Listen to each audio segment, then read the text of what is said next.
हरे कृष्णा। तो ये है अध्याय 4, मार्क्सिस्ट मास महात्म्य अध्याय 4। तो चलते हैं हम कथा श्रृंखला की ओर। से क्या लाभ है या तुलसी माला पहनने से क्या लाभ है?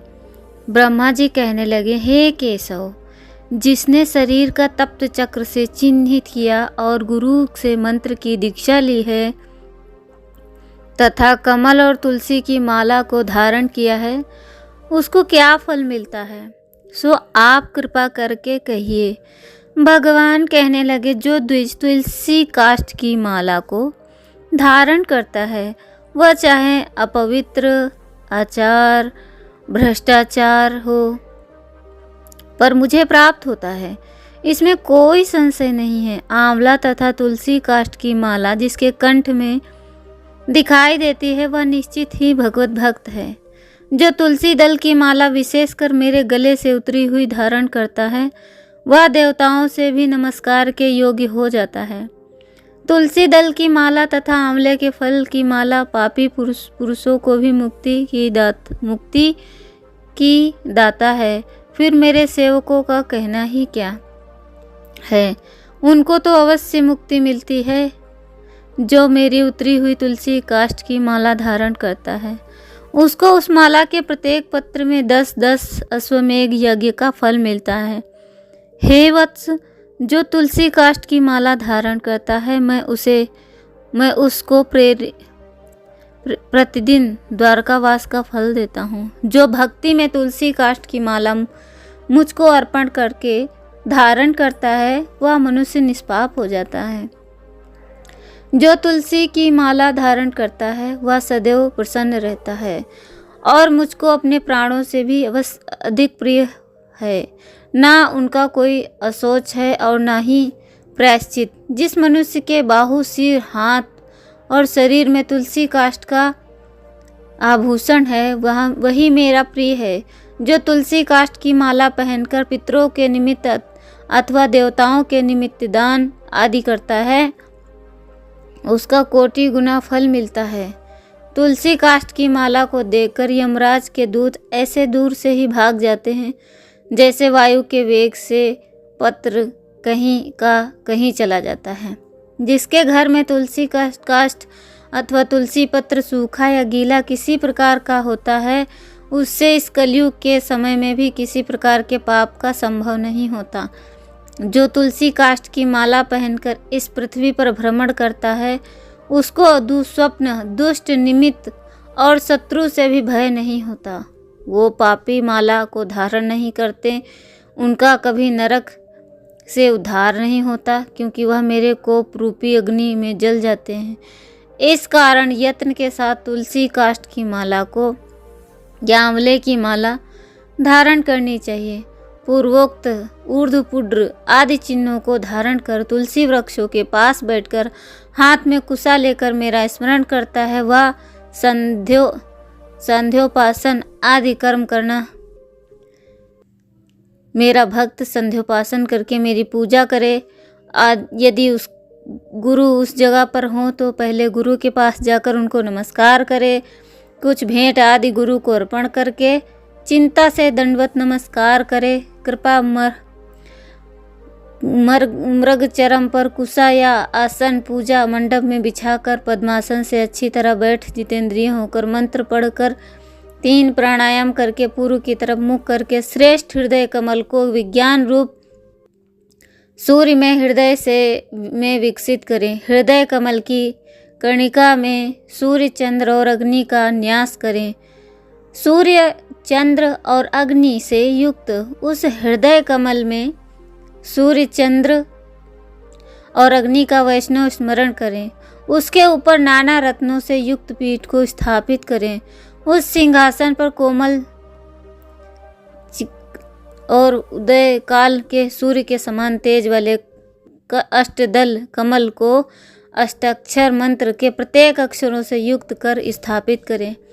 उस कमल पत्र पर स्थित कोटि चंद्र के समान कांतिमान चतुर्भुज महापद्म, शंख, चक्र और गदाधारी, कमल पत्र के समान विशाल नेत्र, समस्त लक्षणों से युक्त श्रीवत्स, कौस्तुभ मणि से सुशोभित वक्ष स्थल और विचित्र आभूषणों से युक्त दिव्य आभूषणों से भूषित दिव्य चंदन से लिप्त आंवले दिव्य पुष्पों से सुशोभित तुलसी के कोमल दलों को वनमाला में विभूषित कोटि बाल सूर्य के समान कांतिमान और दिव्य कांति से सुंदर समस्त लक्षणों से युक्त महालक्ष्मी को शरीर से धारण करने वाले कल्याण रूप श्री विष्णु का ध्यान कर एक एकाग्र मन से पवित्र पूर्वक मंत्र जाप करें।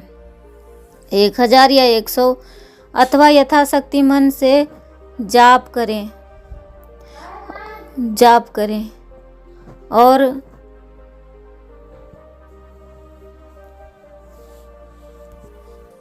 और मन से ही विधि पूर्वक संप्रदाय के अनुसार मेरे सामने शंख स्थापन करें। दुर्वा पुष्प चंदन तथा जल से पूर्ण करें। अपने दक्षिण भाग में गंध पुष्प का पात्र स्थापित करें और वाम भाग में वस्त्र से छना हुआ सुगंधित जल से पूर्ण घट को स्थापित कर मेरे सम्मुख घंटा तथा चारों दिशाओं में दीपक स्थापित कर तथा पूजा सब सामग्री यथोचित स्थापित करें तथा अर्घ्य पाद्य आचमन और मधुपर्क के पात्र रखे हैं। चतुर्मुख अक्षत पुष्प कुशा तिल चंदन फल या यव अर्घ्य पात्र में छोड़ें। ये पुत्र दुर्वा गंगा जल तथा कमल पुष्प को मेरी प्रसन्नता के लिए पाद्य पात्र में छोड़ें। कंकोल लवंग और मालती के पुष्प को श्रद्धा से मेरे लिए आचमनीय पात्र में पूजा करने वाला श्रद्धा से मधुपर्क पात्र में गौ का दूध घी दही मधु चीनी को रखें। ऊपर कही हुई पत्र पुष्प आदि वस्तुओं के ना मिलने पर उनकी भावना मात्र कर लेवें और फिर संप्रदाय के अनुसार पंचांग षोडश न्यास और अंगन्यास करें। मेरा अनुस्मरण करें और अपनी आत्मा को मेरे समान स्मरण करें। हे चतुर्मुख पूजा के प्रारंभ में मंगल पाठ को पढ़ें। इसके पश्चात मेरे प्रिय पांच जन शंख का पूजन करें जिसके पूजन से मुझको परम आनंद प्राप्त होता है। हे वत्स शंख के पूजन में इन मंत्रों को पढ़ें। ये हे पांच जन्य पहले तुम समुद्र में उत्पन्न हुए फिर विष्णु भगवान ने तुमको अपने हाथ में धारण किया। तुम समस्त देवताओं से निर्मित हो। तुमको नमस्कार है। तुम्हारे नाद से देव शत्रुओं की स्त्रियों के गर्भ पाताल लोक में 1000 टुकड़े हो जाते हैं। आपको नमस्कार है। आपके नाद से मेघ तथा सुर और असुर भयभीत हो जाते हैं। हे अच्युत चंद्रमा के समान दिव्य कांतिमान पांचजन्य आपको नमस्कार है। जैसे सूर्य के उदय होते ही ठंड नष्ट हो जाती है वैसे ही तुम्हारे दर्शन से सब पाप नष्ट हो जाते हैं। यदि ऐसे शंख का स्पर्श किया जाए तो उसका तो कहना ही क्या। शंख को नमस्कार करके हाथ में चक्र जो वैष्णव भक्ति पूर्वक इन मंत्रों से मुझको स्नान कराता है उनको अनंत पुण्य प्राप्त होता है। और फिर सुगंधित तेल कस्तूरी चंदन उपटन आदि मेरे शरीर को लगावें। सुगंधित जल से मंत्र पाठ पूर्वक मुझको स्नान कराकर अर्घ्य पाद्य आचमन नीय तथा मधुपर्क आदि मुझे अर्पण करें और यथाविधि दिव्य वस्त्र आभूषणों से अलंकृत कर पुष्पों से पीठ सिंहासन का पूजन करें और उस पर मेरी मूर्ति को स्थापित करें तथा श्रद्धा से मेरे लिए वस्त्र अलंकार आदि अर्पण करें। खीर मालपुए युक्त अनेक प्रकार के नैवेद्य अर्पण करें और कर्पूर युक्त तांबूल भक्ति से मेरे सामने रखें और सुगंधित फूल अर्पण करें। दशांग धूप तथा अष्टांग मनोहर दीपक निवेदन करें। प्रणाम करके आदर पूर्वक मेरी स्तुति करके सैया पर शयन करा के मंगल अर्घ्य निवेदन करें। इति श्री स्कंद महापुराणो मार्गशीर्ष मास महात्म्य अध्याय समाप्त हुआ। हरे कृष्णा।